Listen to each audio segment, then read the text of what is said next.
വിശ്വാസമില്ലാത്ത തന്നെ എങ്ങനെയും സമ്മതിപ്പിച്ച് നാളെ അമ്പലത്തിൽ കൊണ്ടുപോകുന്ന സ്വപ്നവും കണ്ട് സമാധാനമായി ഉറങ്ങാണ് പാവം. അതിന് ഒരു നോക്ക് കണ്ടിട്ട് പിന്നെയും പോകണമെന്നാണ് മനസ്സ് പറയുന്നതെങ്കിൽ ഒട്ടും താമസിക്കും, നേരെ പൊയ്ക്കോളൂ. പക്ഷേ പാട്ടും പൊളിഞ്ഞും വേണ്ട. വാതിലാരും പുറത്തുനിന്ന് പൂട്ടിയിട്ടില്ലല്ലോ.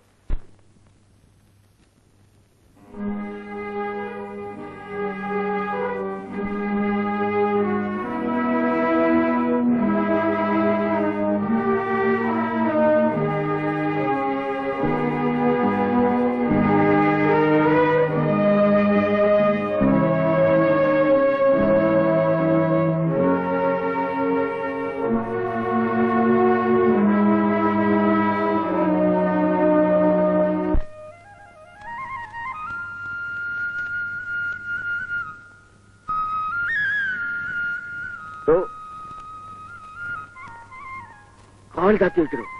വിവരം കെട്ടി ഒരു പോറ്റി.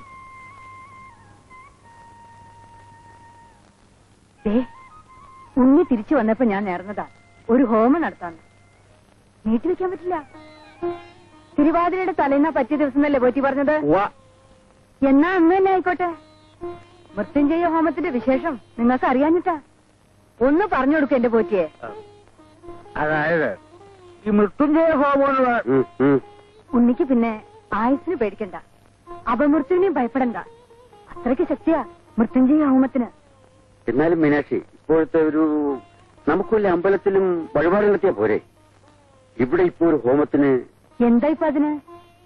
നിങ്ങളൊന്നും അറിയണ്ട, എല്ലാം ഞാനും പോറ്റിയും കൂടെ ആയിക്കോളാം. എന്തെങ്കിലും ഒന്ന് നേർന്നാ അത് പിന്നെ നടത്താതിരിക്കാൻ പറ്റും? കുറെ നാൾ അമ്പലത്തിലെ കമ്മിറ്റിയും പ്രമാണിയായിട്ട് നടന്നതല്ലേ, എന്നിട്ട് ഇതൊന്നും അറിഞ്ഞൂടാ. പിന്നെ പോറ്റി, എല്ലാം കൂടെ താൻ തലയിൽ വെച്ച് കയറ്റണ്ട. സഹായത്തിന് വിവരമുള്ള 2 തന്ത്രിമാരെ കൂടെ വെച്ചോളൂ. പിന്നെ ഞാൻ എന്തൊക്കെയാ ഒരുക്കണ്ടേ? അതിപ്പോ മൃത്യുഞ്ജയ ഹോമം ആയതുകൊണ്ട് കളമരയ്ക്കണം. അരിപ്പൊടി, മഞ്ഞപ്പൊടി, കരിപ്പൊടി, രസകദളി, ത്രിമധുരത്തിന് നിലവിളക്ക് 4, പോറ്റിമാർക്ക് ക്ഷണ കൊടുക്കാൻ പറ്റില്ല. എല്ലാം കൂടെ താൻ ഒരു ലിസ്റ്റ് ഉണ്ടാക്കും.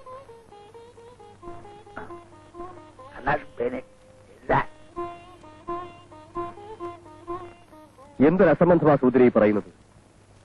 ഈശ്വര വിശ്വാസമില്ലാത്ത ഞാൻ എപ്പോഴാണ് പോലീസിന്റെ വെടിയുണ്ടേറ്റ് എരിഞ്ഞൊടുങ്ങിയെന്നറിയാത്ത ജീവിതം. എന്റെ ആയുസ് നീട്ടിക്കിട്ടാൻ വേണ്ടി ഹോമം നടത്തിയത്. എന്നെ കൊണ്ടാവില്ല ഇതൊന്നും കെട്ടിയൊടുക്കാൻ. പ്ലീസ് രവി, വിശ്വസിക്കോ വിശ്വസിക്കാതിരിക്കോ ചെയ്യാം. അമ്മയുടെ സന്തോഷത്തിന് വേണ്ടിയെങ്കിലും ഒന്ന് സമ്മതിക്കൂ. സുഭദ്രെ, ദിസ് ഈസ് ദ ലിമിറ്റ്. സഹിക്കാവുന്നതിന് അപ്പുറം ഞാൻ സഹിച്ചു. പ്ലീസ് ഉണ്ണി, ഇങ്ങോട്ടൊന്ന് വരോ? രവി പ്ലീസ്.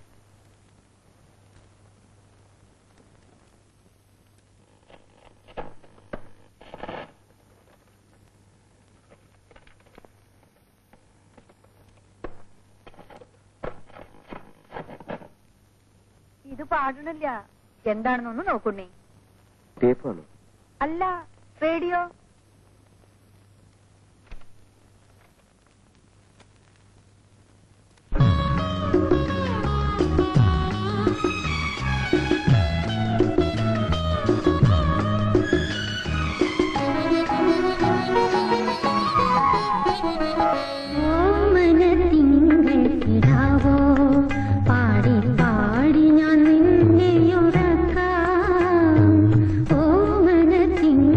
ിടാ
എന്താ എന്താ പഴം നിറക്കി വെക്ക. ഇതുകൊണ്ട് കാര്യമായില്ല. കുറച്ച് രസകതലി വാങ്ങണം ശ്രീമതിലത്തിന്. അകത്തോട്ട് വെച്ചോളൂ. പോറ്റി ഇതാ പൂവ്.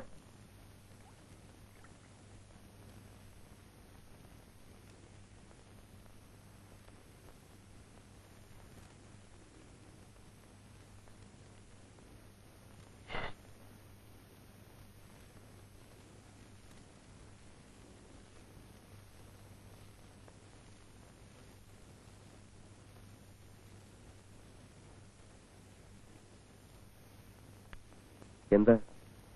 ഈസിയാണ്. ഈസിയോ?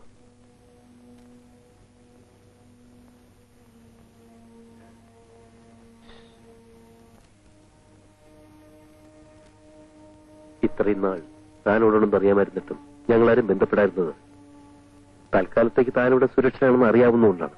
പക്ഷെ അതല്ല ഇപ്പോഴത്തെ അവസ്ഥ. താനോടുണ്ടെന്നുള്ള സൂചനകൾ എങ്ങനെ പോലീസിലേക്കുണ്ട്? അവരാകെ അലർട്ടാണ്. നമ്മുടെ പല താവളങ്ങളിലും അവർ വരവഴിച്ചു കഴിഞ്ഞു. ഏത് നിമിഷവും രവി വളയപ്പെടാം, പിടിക്കപ്പെടാം. അതിനിട കൊടുക്കരുത്. ഇന്ന് രാത്രി ഇവിടെ ഒന്ന് കിടക്കണം. പുലർച്ചയ്ക്ക് മുമ്പ് 3:30 4 ഇടയ്ക്ക് ഞാനും സാഹസം ഇവിടെ എത്താം. ഇറങ്ങിപ്പോരാൻ ഒരുങ്ങിയിരുന്നോളൂ. അതുവരെ പെട്ടെന്ന് എന്തെങ്കിലും അത്യാവശ്യം വന്നാൽ സ്വയം രക്ഷയ്ക്ക് എഴുതിരിക്കട്ടെ. ആരും കാണണ്ട. ആർക്കും സംശയം ഉണ്ടാകരുത്. മനസ്സിലായോ?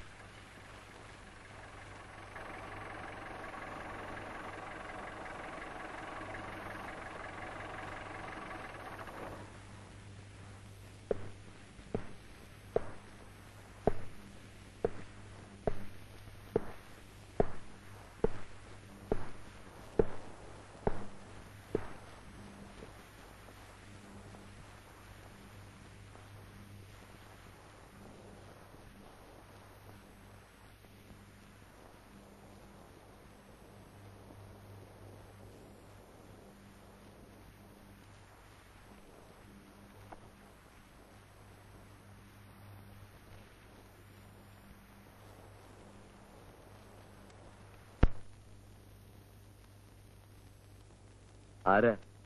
മനസ്സിലായില്ല. ആ ചോദ്യം ഞാൻ അങ്ങോട്ട് ചോദിക്കേണ്ടതായിരുന്നു. ഏതായാലും ചോദിച്ച സ്ഥിതിക്ക് പറയാം. ഞാൻ ബാലൻ. ഇനിയും മനസ്സിലായില്ലെങ്കിൽ കൂടുതൽ വിശദീകരിക്കാം. ഇവിടുത്തെ കേശവമേനന്റെ മൂത്ത മകൻ. ഓഹോ, അപ്പോ ഞാനും സ്വയം പരിചയപ്പെടുത്താം.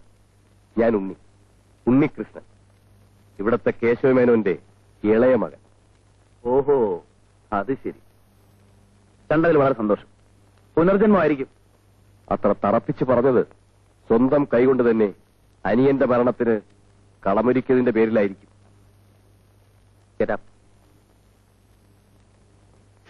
പട്ടി.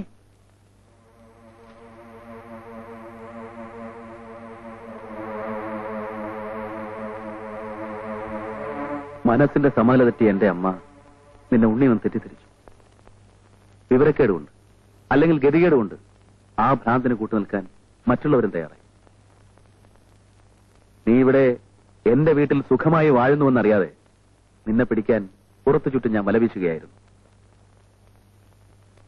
അതെല്ലാം മനസ്സിലാക്കാൻ ഞാൻ അല്പം വൈകിപ്പോയി. സന്തോഷ്, ഈ വീട്ടിൽ സമനില തെറ്റാത്ത ഒരാളെങ്കിലും ബാക്കിയുണ്ടല്ലോ. പോവുക.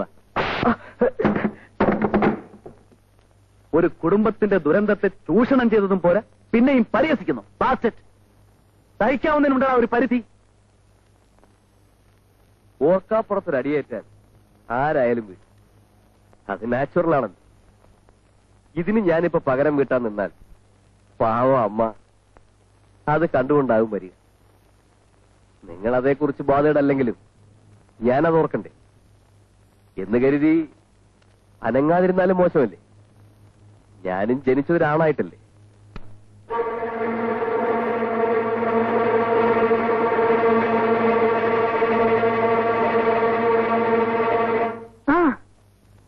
ആവോ എന്റെ ബാല, മോനെ നീ വന്നോ?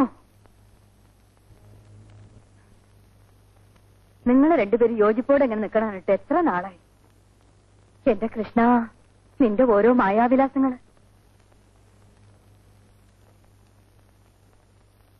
ബാല, ഹോമത്തിന് നിന്നെ വിളിക്കണം പറഞ്ഞപ്പോഴേ ജോലി കൂടുതലാണ്, ലീവ് കിട്ടില്ലെന്നും പറഞ്ഞ് അച്ഛനും സുഭദ്ര എന്റെ മെക്കിട്ട് കയറാൻ വന്നു. ഏതായാലും നീ സമയത്തിന് വന്നല്ലോ മോനെ. ആ വന്ന കാലിൽ നിൽക്കാതെ ഈ ഉടുപ്പൊക്കെ മാറ്റി മേല് കഴുകി വന്നേ. ഓ ഹോമത്തിന് സമയായി. ഇവിടെ നിൽക്കണോ നീ? തന്ത്രികൾ നിന്നെ കാത്തുക്കണോ? താഴോട്ട് ചെല്ല്. ഇങ്ങനെയുണ്ട് ഒരു കുട്ടി, എല്ലാ കാര്യത്തിലും അമാന്ത. എന്റെ കൃഷ്ണ,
ഈ പൂവ് അങ്ങോട്ടിട്ടോളൂ.